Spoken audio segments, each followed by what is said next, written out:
Hello everyone, welcome to mum and munchkin. তো আজকে আমরা যে রেসিপিটা বানাতে যাচ্ছি সেটা হচ্ছে জ্যাকফ্রুট মিল্ক শেক। তো অ্যাবাভ 9 মান্থস বেবিরা কিন্তু এটা ইজিলি খেতে পারবে। তো তার জন্য আমাদের যা যা লাগছে তো তোমরা একে একে দেখতে থাকো।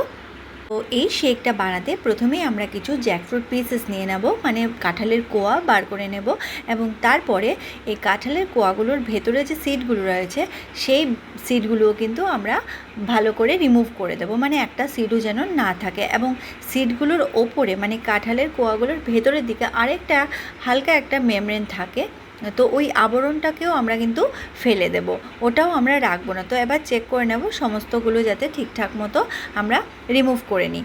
এবার তারপরে এই কাঁঠালের কোয়াগুলো যেগুলো সিডলেস, তো সেগুলো আমরা মিক্সার ব্লেন্ডারে ভালো করে দিয়ে ভালো করে ব্লেন্ড করে নেব। তো সেই ব্লেন্ডিংয়ে আমরা কোনো জল বা কোনো রকম কোনো মিল্ক সেখানে কিন্তু আমি অ্যাড করিনি, কিন্তু চাইলে তোমরা করতেই পারো।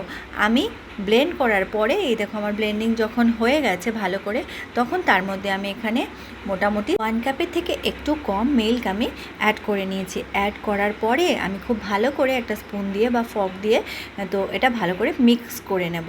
তো দেখো আমি এইভাবে মিক্স করে নিচ্ছি। চাইলে তোমরা এটা কোনো আলাদা কোনো কন্টেনারে ঢেলে নিয়ে তারপরে মিক্স করতে পারো। তো আমি এরকমভাবে করে নিয়ে তারপরে একটা স্টেনারের মধ্যে আমি পুরো মিক্সচারটাকে ঢেলে দিলাম।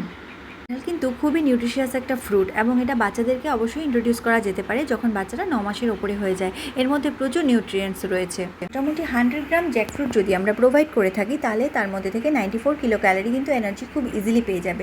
রয়েছে ভিটামিন সি যেটা ইমিউনিটিকে খুব ভালোভাবে বাড়িয়ে তোলে, তার মধ্যে রয়েছে ফাইবার যেটা ডাইজেশনের জন্য খুবই ভালো, আর তার মধ্যে রয়েছে পটাশিয়াম যেটা মাসেল ফাংশন হার্ট ফাংশনকে খুব ভালো রাখে। গ্লাইসেমিক ইন্ডেক্স কম হওয়ার কারণে ব্লাড সুগার লেভেলকেও এটা ভালোভাবে মেনটেন করে। রয়েছে ক্যালসিয়াম যেটা বোন হেলথকে খুবই ভালো রাখে।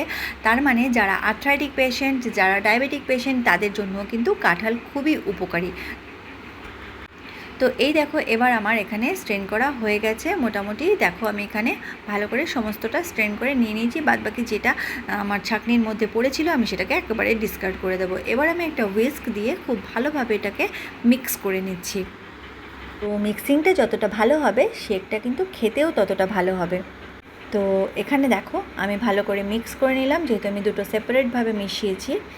তো এখানে আমি আরও এক্সট্রা কিছুটা মিল্ক অ্যাড করে নিচ্ছি, আমি সেটাকে রানি করব বলে। তো এখানে মিল্ক কতটা তোমরা অ্যাড করবে সেটা তোমাদের পছন্দ মতো, তোমাদের কনসিস্টেন্সি তোমরা কীরকম চাও সেইভাবেই তোমরা মিল্ক অ্যাড করতে পারো। মিল্ক অ্যাড করার পরে আমি আরও ভালো করে মিক্স করে নিয়েছি। এবার আমি একটা গ্লাসে এটাকে ঢেলে নেব। তারপর আমরা এটাকে খানিকক্ষণের জন্য রেফ্রিজারেট করে দেব।